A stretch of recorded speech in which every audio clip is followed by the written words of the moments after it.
I'm Bill Castle, and this is Free Expression. This program is all about conveying the Christian message from a Catholic point of view and defending the liberty which makes it possible to do that. We explore the moral implications of artificial intelligence and genetic manipulation, and we reflect on one woman's journey from family catastrophe to renewed faith. Join us, sit back and enjoy some free expression.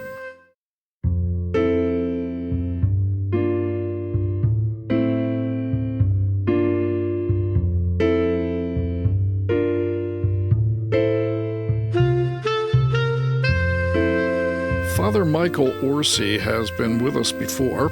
He's a prolific commentator whose byline appears in numerous publications and online journals. LifeSite News recently ran an essay in which Father observed some parallels between the current moment when our new Pope Leo XIV has assumed office and that of his namesake predecessor, Leo XIII. The earlier Leo reigned during what history calls the Industrial Revolution. This was a period of great technological change from agriculture and handicrafts to mechanized manufacturing. Our new Leo takes the papal throne during the digital revolution, specifically the widespread application of artificial intelligence. Father, thanks for being with us again. Always a pleasure, my friend. Leo XIII issued his famous encyclical Rerum Novarum of revolutionary change in response to the social stresses caused by industrialization. And you called upon Leo XIV to address this current technological transformation with a statement of similar weight and purpose. Now, certainly people are becoming aware that AI will have profound impact on our lives. It already is. What do you think the new Pope can contribute to this discussion? Well, first of all, he does have a bully pulpit. The popes, over the past 100 years, ever since Rerum Novarum, have tried to speak to the social issues of the day. Now, let's be clear. It's not just about technology. It's not just about AI, but it's what these new technologies can engender amongst human beings and how they can affect the human race. So the first Rerum Novarum by Leo XIII was also aware that the Industrial Revolution had caused changes in politics. In other words, we began to see the rise of socialism. So when we hear the words Rerum Novarum, it's not just about new gadgets, new technologies. It really is about the new political landscape that was developing because of the oppression of many of the poor, the lower classes, who were unable to compete any longer because of Industrial Revolution.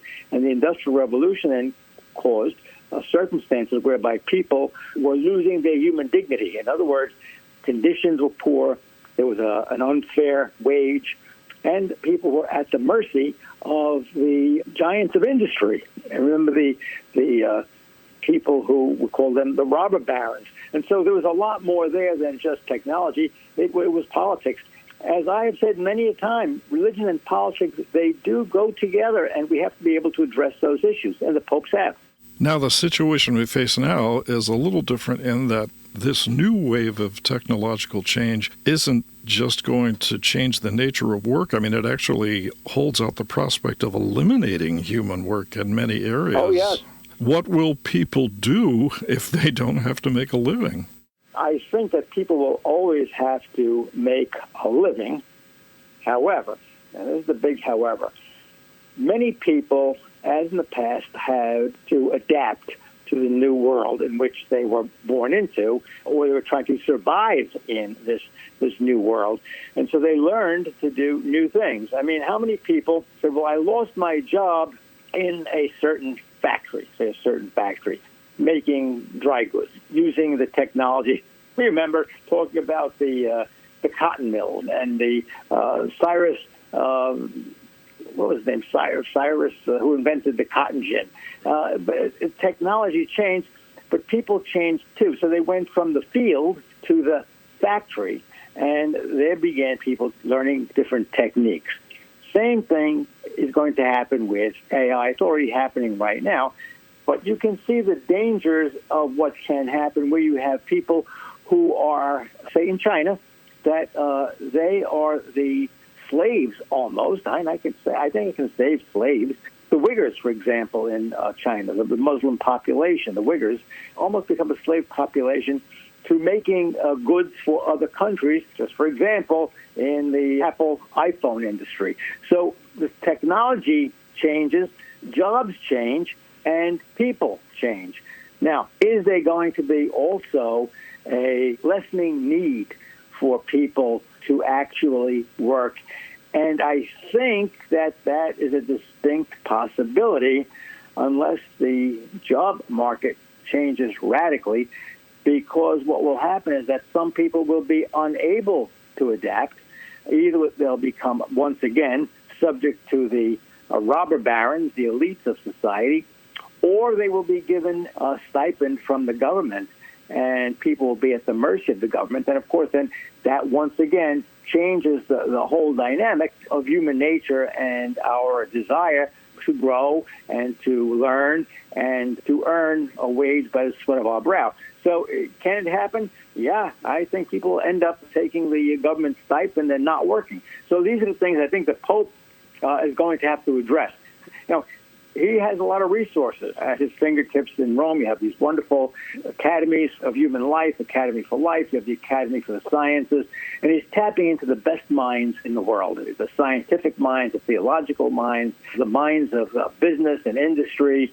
Well, I think that, he has the tools necessary to begin to give some guidance and direction to the world as we know it today. It's changing rapidly. AI is changing everything. It's not just cheating on writing a college paper. Now, I know that you also have a great interest in another aspect of this technological revolution, and that's biotechnology. Artificial intelligence is sort of converging with genetic manipulation, and that opens up a whole other can of worms. We're seeing the prospect of new types of life. That clearly has moral implications. Oh, it sure is. I am absolutely fascinated by what can be done now with biotechnology. It's changing the whole world of medicine. I alluded to this a couple of times in giving talks. We thought at one point, for instance, that vaccines were just a marvelous thing, and they are. But vaccines are a marvelous thing if they work. And I'm not saying that they will work, but we also, celebrated antibiotics. I remember, penicillin, what a big thing penicillin was. And, of course, we're not using penicillin anymore, but we have other antibiotics. Now we're talking about genetic technology, genetic medicine, and there's been tremendous inroads into understanding the genome, what comprises the genome, the double helix, and how we can find genes that are defective genes that could cause diseases. We could even detect them in the embryonic state. In other words, if we see an embryo and that embryo has the gene composite of somebody who can have Parkinson's disease in the future, or someone that will be born with spina bifida, someone that could be born even with mental illness, if we can detect that, then we can we can edit the defective gene out of the double helix, and we can replace it using a virus to make the alteration. So this is fantastic stuff, and a lot of it is just good stuff for the human race. On the other hand, like anything else, there's the caveat. What's the caveat? Caveat is, suppose you decide that you're going to make a race of weak-minded people or weak-bodied people and let them serve in certain capacities in the workforce, use them as slave labor, or create a race of geniuses just to overlord it over the people who are not geniuses. So those are some of the things that, are frightening, and we call it, the Frankenstein effect. You recall the great book by Mary Shelley, Frankenstein. She was not just talking about a monster, Frankenstein's monster, but she was talking about the advancement of science and how we have to be careful how we use it. So some great things are coming down the road, and some things that maybe we have to be careful about. And I think, once again, that the Pope has at his fingertips in Rome these great academies for the sciences, the Academy for Life, these organizations, these special think tanks they could be a great help in alerting the world as to the dangers and to the positive side of genetic engineering. It's a brave new world. Well, it does seem that this particular pope is aware of these things. He seems like he's tapped into technology. He tweets, and he's aware of the online world and all of that. So is this the man who is positioned at the right time in the right place to deal with these issues? I believe so. As I said earlier, I believe, that religion and politics are joined at the hip. I think that this pope, I think he's an excellent choice. I really do, for the time in which we live. He has I guess I could say, a scientific mind. He excels in mathematics. He's somebody who's able to see where the world is going at this point. I think when the Cardinals elected him, they wanted somebody who could speak to the modern world. And, that's right out of the Second Vatican Council, the Church in the modern world, Gaudium et Spes. So, yeah, I think he's the guy to do it. I don't know how many other Cardinals would have that ability. Well, your writing appears in LifeSite News and other publications, but you also have a television presence down in Florida where you are. Tell us how to find out more and tap into your commentaries. The television program is called Conversations with Father Orsi. My co-host is William Cloutier. We call him BC. And the conversations deal with the topics of the day. It's not just religion, but it dabbles into politics and sometimes dabbles into science. Some of the issues that we just discussed, we've discussed on television. It's on in Southwest Florida on ABC and CBS on Sunday mornings at 5:30 and 11:30 on CBS. But you could also get the program. It's on actionforlife.org. Action for Life, one word, .org, and it's on our website on YouTube. And people can look up actionforlife.org and take a look at some of the programs. Our goal is to get it distributed a little bit more nationally, around the country. We've made a big hit here in Florida and people that watch us online.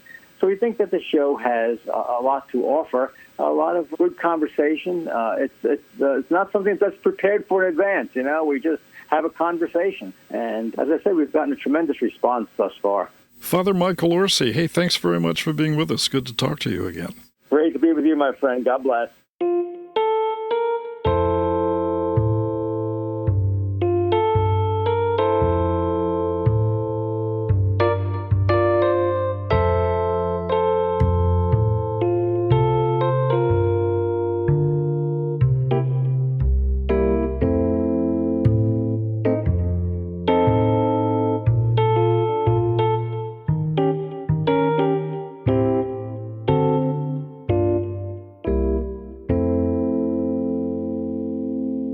You've heard the expression tested by fire.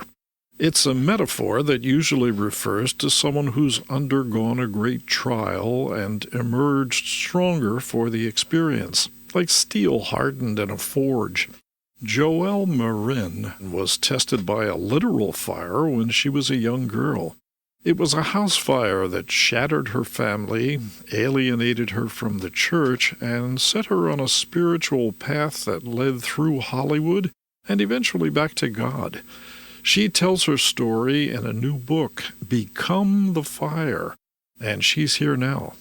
Joelle, nice to speak with you. Yes, thank you so much for having me. Well, please share your story with us, if you would. It's so difficult to keep going back into the fire, but sometimes that's what we need to do, right? All of us become wounded healers, so I praise the Lord that I'm in a better spot now. But when I was 6 years old, I woke in the middle of the night. It was a week before Christmas, and the whole front of my house was already gone, and I barely escaped.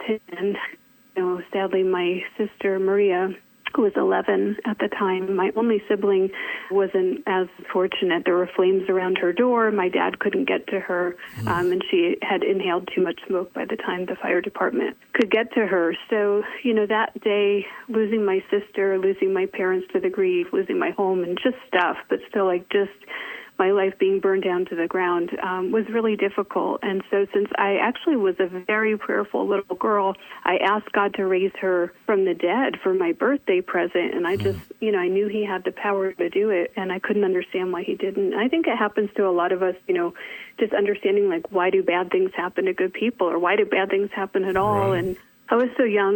I felt left behind. I felt abandoned by God. Of course, I wasn't. And he did raise my sister to heaven, but I couldn't see all of that. I couldn't understand all of that. And so, I've come to realize we all have had moments in life, even if you haven't had a house fire, where you had to start all over again. Broken dreams, broken relationships, betrayals, things have happened, that were just shattered into pieces. And so Become the Fire, my new book, is about walking through the fires with the Lord, letting him go into those places, heal those wounds, become wounded healers, but rather let the light of Christ, the fire within, burn brighter than the fires around us, so that we begin to walk in his strength and his confidence as the people he's called us to be, that we become the fire that makes a change. After such a devastating experience as a child, how did you even find the confidence to go on? You became involved in the entertainment industry, you did modeling, you've been a TV spokesperson. How did all that come about? Yeah, well, my mom actually had a theater company, so I grew up on stage since I was 5 years old and started auditioning in New York City and stuff. But really, I started misusing my gifts and hiding behind characters because I liked all the characters that had perfect lives, because I didn't. And, it was an unhealthy way to use the gift. But I lived by what the world said, like, oh, do this and you'll be happy. Get this and you'll be happy. Buy this and you'll be happy. Reach this and you'll be happy. And come to find out, none of those things filled me, and only God could. But sometimes we make idols out of money or fame or success. Sure.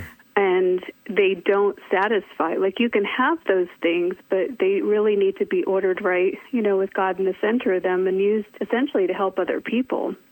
And I was just caught up in the things of the world, and ended up flying out to L.A. for a photo shoot. And in the middle of the photo shoot, I'm looking in a compact mirror, and I just don't recognize the girl looking back, because it looked glamorous to everyone else, but I know how shattered that I was inside. And that night, I was like the first real prayer that I prayed in years. Like, I still prayed, but it was like shallow prayers where I didn't really trust God, or like, I want this, I want that. But this was the first time a real prayer in many years. And it was just like, Lord, I need you. I'm broken. This looks great to everyone else, but I just feel like I've lost myself. I don't know who I am. Just, oh, Lord, I need you. A surrender. And my grandparents, they've been praying for many years for me, to return to the church. My grandmother prayed 4 rosaries a day, Divine Mercy Chaplet every day. And just that prayer, I think if we're praying for someone and you're not seeing a result, just don't give up, because that prayer, I feel like it's just sitting right outside their heart. And as soon as their heart softens, all that grace rushes in. So maybe pray for their heart to soften to receive your prayer, because I never thought I'd be, serving God and doing what I'm doing, but it's just a testament to his grace and for his glory. So after that photo shoot in L.A., I returned back. I'm from New York originally, but I'm living in Austin right now. And I was walking in my bathroom on the way to my closet, and I literally had this kind of like a near-death experience of what people have experienced on the operating table, but I was wide awake. And it's in the Bible, really. We're all going to have to give an account for anything we've done, and we get this at our death and at the second coming of Jesus if we're here when that happens. So I don't know why God gave it to me early, other than my heart was like open, and just begging for help, and I'd hit a rock bottom moment spiritually. And then I think he just wants me to tell people too, so that they're prepared for death and for him. And just basically what I saw was my whole life flash before my eyes, all of my sins, people following me, like that I was leading people in the wrong direction and didn't know. But then I also had like this good column, a column to love and be who I was created to be. And that column was nearly empty. And I was just devastated. But that's not the end of the story. It was an act of mercy, and God's given me another chance. And this is like 13 years ago now. And I've gotten to share my story around the world and just help people, fill their good column. I'm still trying to fill mine. I never want to be in the state I was in that moment ever again. Yeah, you've turned this into a real ministry. What are you up to now? Oh, there's so many things. By the grace of God, I say praying the role of the Blessed Mother in the upcoming film, The New Manna. And we've been filming that for a while, but it's still filming. and so I don't have a release date for that yet. And I'm starting another project, but I can't announce it just yet. But another TV show, and I've written a few books, mostly on healing and finding your purpose.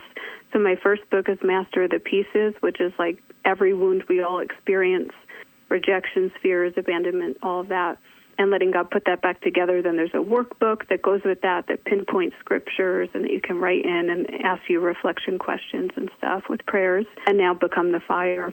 Now there's a song that goes with Become the Fire, too, and also a pilgrimage to Greece, the Become the Fire pilgrimage to Greece in 2026, which you can learn more on my website, but I am so excited about that trip. Well, how can people follow your work and find out about your books and your music and just see what you're up to? Yeah, you can go to my website, www.joelle, Joelle, Marin, Maryn.com, and my books can be found on Amazon.com. It's Master of the Pieces, the workbook, and Journal for Master of the Pieces, and Become the Fire. Joelle Marin, thank you very much for being with us. It's a fascinating story of human triumph. Very inspiring. Nice to talk with you. Oh, thank you so much. I appreciate it.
Joelle Marin with her song that bears the title of her new book, Be the Fire.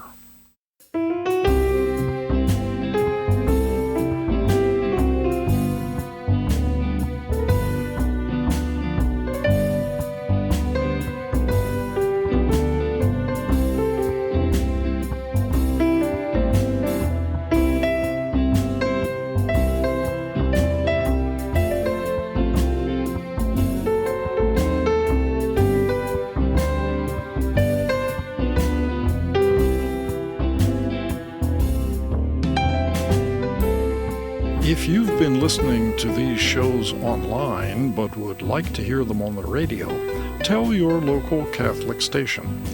Free Expression with Bill Castle is available for broadcast free of charge. Ask your Catholic station to contact us by email, billcastle@sbcglobal.net. That's BILLKASSEL, all one word, billcastle@sbcglobal.net. And don't forget to support your local station. In this time of censorship and so-called cancel culture, Catholic radio is becoming increasingly important as an alternative media source. Our programming is based on the Word of God and the teaching of His Church, and we bring you the factual, truthful information you aren't getting from the mainstream media. Support Catholic radio. Your generosity keeps Catholic outlets on the air, and donations to broadcast ministries can be tax-deductible. Urge your friends and relatives to tune in as well. And please, let me know what you think about these shows. Tell me what books you're reading, what media you follow, what sort of music communicates with your soul. I'd love your suggestions on topics we might explore that touch the lives of Catholics today. Important ideas we might discuss, interesting people we might speak with. Email me your thoughts, billcastle@sbcglobal.net.